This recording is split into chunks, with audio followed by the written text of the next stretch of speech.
ఆ టమాటా పప్పుతో పాటు బంగాళదుంప వేపుడు కూడా ఉంటే కుమ్మేయచ్చు అంతే. తర్వాత చుట్టుపక్కలెందరున్నా గుర్తుపట్టలేక ఉన్నా అంతమంది ఒక్కలాగే కనబడుతుంటే తప్పు నాది కాదు అన్నా ఒప్పుకోరు ఒక్కరైనా చెప్పలేను నిజమేదో నాకు వింతే.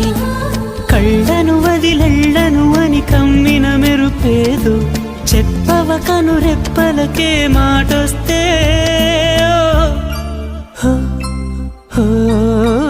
నేను నేనుగా లేని నిన్న మొన్నలా లేనిపోని ఊహల్లో ఏమిటో ఇలా ఉన్న పాటుగా ఏదో కొత్త జన్మలా ఇప్పుడే ఇక్కడే పుట్టినట్టుగా.